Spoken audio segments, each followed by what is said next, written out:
صفرا کی ایک بیماری ہے کہ وہاں پر آپ کی منہ کا ذائقہ کڑوا ہی رہتا ہے، تو چاہے آپ کو میٹھا ہی کھلایا جائے تو بھی وہ کڑوا ہی لگتا ہے، اور چاہے کڑوا کھلایا جائے تو کڑوا تو ویسے بھی کڑوا لگتا ہے، لیکن میٹھا بھی کڑوا رہتا ہے۔ فرماتے ہیں جیسے کہ کسی صفرائی بندے کو میٹھا بھی کڑوا ہی لگتا ہے، ایسی اب روح کا بھی یہ حیثیت ہو گیا ہے۔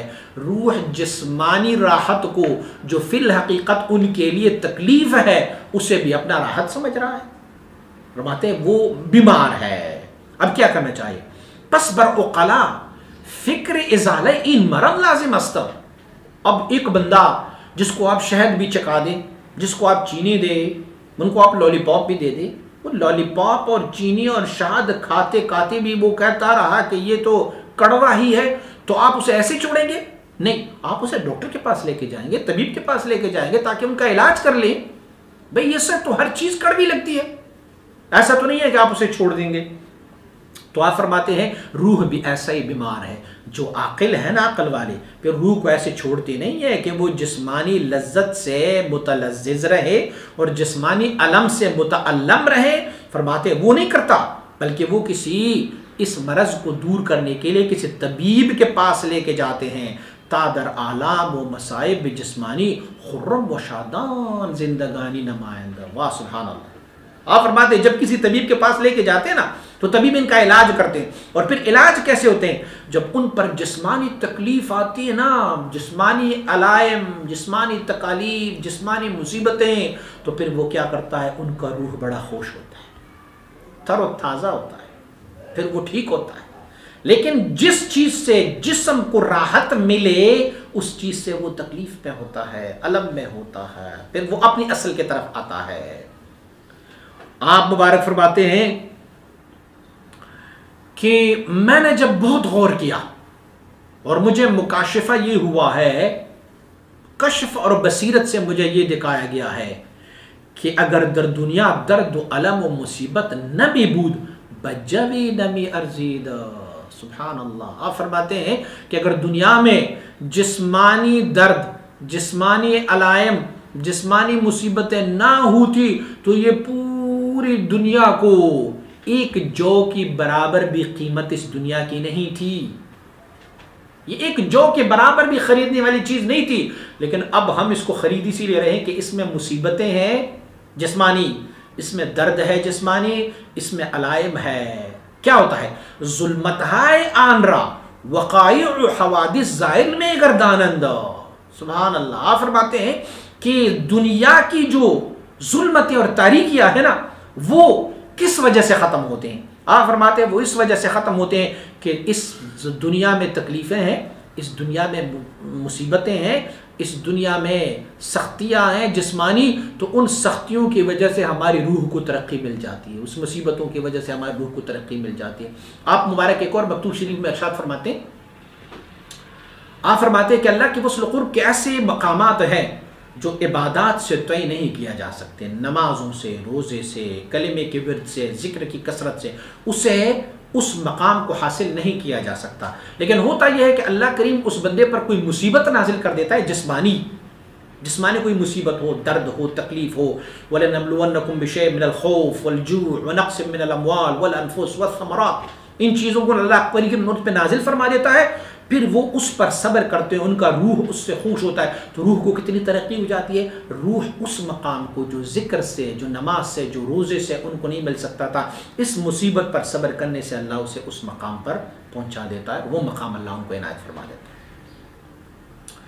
فرماتے تلخی حوادث در رنگ تلخی داروئی نافع اس کے ازالہ مرض میں نمایت۔ فرماتے یہ حادثات کی تلخیاں اس کی مثال ایسے ہیں جیسے دوائی کی تلخی ہوتی ہے، حادثات کی کڑواہٹ ایسی ہے جیسے دوا کی کڑواہٹ ہوتی ہے۔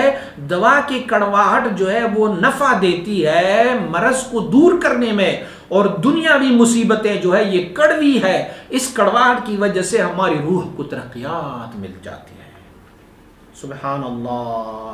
اب بات سنیے جو بات میں عرض کرنا چاہتا تھا، وہ بات یہ فرماتے ہیں مجھے یہ محسوس ہوا ہے، حضور امام ربانی مجدد فسانی رحمۃ اللہ تعالیٰ فرماتے ہیں مجھے یہ محسوس ہوا ہے کہ ان دعوتوں میں جو لوگ دعوت دیتے ہیں اور اس میں کھانا پکا دیتے ہیں اور اس میں خلوص نیت نہ ہو، اخلاص نہ ہو، اس میں خلوص نہ ہو اس کھانے میں، یار کوئی دکھلاوے کے لیے کر لیتا ہے یا کسی اور کام کے لیے، اس میں خلوص نیت نہ ہو، دعوت بنایا، لوگوں کو بلایا، کچھ لوگ وہاں پر بیٹھ کے جب کھانا کھاتے ہیں نا، کھانا کھانے کے بعد جب وہ اٹھ جاتے ہیں تو اس میں سے نقص نکالنا شروع، وہ یار اس بندے نے اچھا بیہیو نہیں کیا، اس بندے نے ہمیں کھانے میں مرچ زیادہ ڈالا، اس نے نمک زیادہ ڈالی، اس نے کھانا اچھی طریقے سے سرو نہیں کیا، اس نے ہمیں کھانا کیسی جگہ پر بٹھایا، وہ اس میں سے نقص نکالنا شروع کر دیتے ہیں. ٹھیک ہے، تو وہ لوگ ایسے ہوتے ہیں کہ یا تو طعام میں یا صاحب طعام میں جس نے دعوت دی ہوئی ہے اس بندے کو، میزبان کو، یا اس کے کھانے میں کوئی کیڑے نکالنا شروع کر دیتے ہیں، یہ اس نے ایسے کیا، اس نے وہ کیا، اس نے. تو کیا ہوتا ہے، جو میزبان ہوتا ہے نا، ان کی اس باتوں سے اس کے دل میں شکستگی آ جاتی، یار ہم نے کتنی محنت کی، لوگوں کو بلایا، یہاں پر بٹھایا، ان کو کھانا کھلایا، ان کو اچھا بیہیو کیا، لیکن یہ لوگ ناراض ہو کے اٹھ کے جا رہے ہیں. فرماتے آپ کو معلوم ہے کہ اس سے کیا ہوتا ہے، فرماتے یہی شکستگی جو اس کے دل میں آئی نا، یہی شکستگی جو ہے وہ اس کی طعام میں، اس کے کھانے میں جو ظلمت اور تاریکی تھی، کیونکہ ان میں خالص نیت تو نہیں تھا، اس تاریکی اور ظلمت کو وہ دور کر دیتے ہیں. اس میں پہلے خلوص نیت بھی نہیں تھا، لیکن جب اس کو یہ دلی شکستگی ہوتی ہے کہ لوگ میرے کھانے میں کیڑے نکال رہے ہیں، نقص نکال رہے ہیں، فرماتے ہیں اللہ کریم اس کی اس کھانے کو جو بغیر خلوص نیت کی تھی، اللہ اسے بھی قبول فرما لیتا ہے. وجہ کیا ہے؟ وجہ یہ ہے کہ اس بندے کے دل کو شکستگی ہوئی ہے، دل ٹوٹ گیا نا، ہم نے کتنی محنت سے بنایا اور یہ ہمارے کھانوں میں اس طرح کرتے. تو فرماتے ایسی ہی دنیا میں بھی جب ہمارے جسم کو الم، اذیت، تکلیف، مصیبتیں پہنچ جاتی ہے تو اس الم اور مصیبت اور تکلیف اگرچہ بظاہر کڑوی ہے لیکن یہ ہمارے لیے ایک فائدہ مند ہے. فائدہ یہ ہے کہ اس سے ہماری روح کو ترقی ہوتی ہے، کیونکہ روح اور جسم ایک دوسرے کی ضد ہے. اچھا، آپ فرماتے جیسے میں نے مثال پیش کیا نا، فرماتے اگر ان لوگوں کا شکوہ ان کے کھانے سے نہ ہوتا اور اس بندے کو انکسار قلب، دل کی انکساری اور عاجزی نہ ملتی تو یہ صاحب جو ہے ان کا کھانا سراسر ظلمت ہوتا، سراسر کدورت ہوتی اور سراسر یہ نقصان میں ہوتا. لیکن جن کے لوگوں نے اس میں باتیں نکالی، اس کے دل کو شکستگی ہوئی، ظاہری طور پر لوگوں کی باتیں سنی، ان کے کھانے میں عیب نکالا، ان کے جسم میں عیب نکالا، ان کی بہیو میں عیب نکالا، تو اللہ کریم نے اس کے دل میں شکستگی ڈالی اور اس باتوں کی وجہ سے ان کے کھانے کو اللہ نے قبول دیا. پس مدار کار بر شکستگی و آوارگی آمد. سبحان اللہ. پس یہ معلوم ہوا کہ جتنا دل شکستہ ہو اتنا ہی یہ کام تمہارے لیے آسان ہوتا جائے گا. جتنی شکستگی ہو، جتنی عجز ہو، جتنی انکساری ہو، جتنا اپنے آپ کو بٹھا دو گے اتنا ہی تمہیں عزت ملے گی. من تواضع للہ رفعہ اللہ. جو اللہ کریم کے لیے تواضع کرتے ہیں اللہ اسے عزتیں عطا فرما دیتے ہیں. اور آپ فرماتے ہیں وما ناز پروردگان جویان عیش و تنا عمرہ مشکل کارست وما خلقت الجن والانس الا لیعبدون. فرماتے ہیں ہم جو لوگ ہیں، ہم اگر عیش اور نعمت کو طلب کرتے جائیں گے تو یہ ہمارے لیے مشکل ہے، کیونکہ ہمیں عیش اور عشرت اور تنعم کے لیے نہیں پیدا کیا گیا. ہمیں کس لیے پیدا کیا گیا ہے؟ وما خلقت الجن والانس الا لیعبدون. ہمیں تو عبادت کے لیے. اچھا، لوگ کہیں گے عبادت کے لیے نا، تو عبادت کے لیے پیدا کیا ہوا ہے نا، تو شکستگی کہاں سے آئی؟ وہ یار ذرا عبد کی معنی تو دیکھ لو نا. عبد کس کو کہتے ہیں؟ عبد کی ایک معنی بندہ، دوسرا معنی ان کا غلام.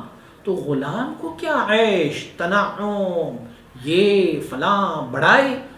غلام جتنا عاجزی کرتے جائیں گے مالک اس پہ اتنا ہی رحم کرتا جائے گا، اور اگر غلام مالک کے سامنے اکھڑ دکھائیں گے تو مالک اسے سزا بھی دیں گے، اسے نوکری سے بھی برخاست کر دیں گے. اچھا، عبادت کیا ہے؟ فرماتے عبادت عبارت از تذلل و انکسار است. عبادت کی معنی یہ ہے کہ اپنے آپ کو ذلیل جانو، اپنے آپ کو منکسر، انکسار، عاجزی والا جانو. پس مقصود از خلقت انسان خواری اوست. انسان پر انسان کو پیدا فرمایا تو انسان کو عبادت کے لیے، عبادت میں آپ کو محنت کرنا ہوگا، شکستگی ہوگی، دل کو سب سے پست، بلکہ آپ تو فرماتے کہ معرفت خداوندی اس بندے پر حرام ہو جو اپنے آپ کو ذوقاً کافر فرنگ سے بھی نچلا تصور نہ کرے. اللہ کی معرفت اس بندے پر حرام، اتنے تذلل کرے. اور علل خصوص مسلمانان و دینداران کہ دنیا سجن ایشان است، خاص کر مسلمان اور دیندار لوگ، کیونکہ رسول اللہ صلی اللہ علیہ وسلم نے فرمایا ہوا ہے کہ اب دنیا سجن المؤمن و جنت الکافر. اس کی تفسیر اگر سننا چاہیں تو حضرت امام حسن مجتبی رضی اللہ تعالیٰ، نواسۂ رسول فرزند بطول حضرت سیدنا امام حسن مجتبی رضی اللہ تعالیٰ نے آپ مبارک بڑے تمطراق کے ساتھ اپنے گھوڑے پر شاندار لباس زیب تن کیا ہوا ایک سڑک سے جا رہے تھے، ایک رستے سے جا رہے تھے. ایک یہودی بیٹھا ہوا تھا، تو یہودی جو تھا وہ مانگنے والا تھا، بازار میں مانگ رہا تھا. آپ مبارک کو دیکھو، آپ بڑے تمطراق کے ساتھ، تو یہودی کبھی مسلمان کے دوست نہیں ہو سکتے. انہوں نے کہا موقع غنیمت ہے، میں ان کی دین کو جٹلانے کی کوشش کر رہا ہوں.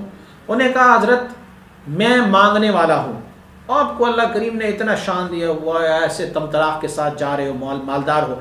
آپ کے نانا سے ایک حدیث میں نے سنی ہے، آپ کے نانا نے فرمایا ہے یہ دنیا جو ہے یہ مسلمان کے لیے جیل ہے، اور جو کافر ہوتے ہیں ان کے لیے یہ جنت ہوتی ہے. اب معاملہ یہاں الٹا ہے، میں ہوں مانگنے والا، فقیر ہوں، غریب ہوں، میرے پاس کچھ نہیں ہے کھانے کو، یہ دنیا میرے لیے جیل بنی ہوئی ہے، اور تیرے پاس تو سب کچھ ہے، تمہارے لیے یہ تو جنت بنی ہوئی ہے. معاملہ الٹا نہیں ہے. آپ بھی تو نواسۂ رسول تھے نا، آپ نے فرمایا آپ نے میرے نانا کی حدیث کا مطلب نہیں سمجھا. کہا کیسے؟ فرمایا جو نعمتیں میرے لیے آخرت میں رکھی گئی ہے نا، مسلمان کے لیے جو نعمتیں آخرت میں رکھی گئی ہے، اس کے مقابلے میں یہ والی نعمتیں ایسے ہیں جیسے بندہ جیل میں ہو. اور جو عذاب اور مصیبتیں تجھے آخرت کے لیے رکھی گئی ہے نا تیرے لیے، تو اس کے مقابلے میں آپ کی یہ دنیا تجھے جنت ہی لگے گی. یہاں تو تیرے لیے آگ بھی نہیں ہے، یہاں تو جلایا بھی نہیں جا رہا، یہاں تجھے پھوڑوں سے بھی نہیں مارا جا رہا، یہاں تجھے پانی کی بجائے وہ ابلا ہوا پانی ریم بھی نہیں دیا جا رہا. تو اسی لیے اس کے مقابلے میں یہ تیرے لیے دنیا جنت ہے، اور میرے لیے اسی لیے جیل لگتا ہے کہ میرے لیے جو آخرت کی انعام حور ہے، قصور ہے، نحور ہے، جنت ہے، فواکہ ہے، جو چیزیں میرے لیے رکھی گئی اس کے مقابلے میں تو یہ دنیا مجھے ایسی ہے جیسے جیل. فرماتے ہیں در زندان عیش جویان بودن از عقل دور است. فرماتے ہیں جیل میں اگر کوئی عیش اور مزے اڑانا چاہیں تو یہ عقل سے دور ہے. ہمارے سیاسی لیڈران تو اڑاتے ہیں لیکن یہ عقل سے دور ہے. جیل میں ویسے عیش و عشرت نہیں ہوتی، جیل تو جیل ہی ہے، اس میں سزا ہوتا ہے، وہ جیل ہی ہے. بس انسان کو چاہیے کہ وہ محنت کشی کر لیا کریں، اس سے ان کو کوئی چارہ نہیں ہے، اور بار برداری کرتے رہے، وزن اٹھاتے رہے. جب وزن اٹھاتے ہیں تو جسم کو تکلیف ہوتی ہے نا، تو اسی لیے یہ مصیبتیں اور تکالیف اللہ رب العزت اپنے بندوں پر نازل فرما دیتا ہے تاکہ ان کی روح کو قوت مل جائے اور طاقت مل جائے. اللہ کریم ہم جیسے بے طاقتوں کو اس معنی پر استقامت نصیب فرمائے کہ ہم اللہ کریم کی عبادت اور طاعت پر لگے رہیں. ہماری جسمانی علم، مصیبتیں، تکالیف اللہ کریم ہماری روح کی غذا، ہماری روح کے عروج کا ذریعہ بنائے.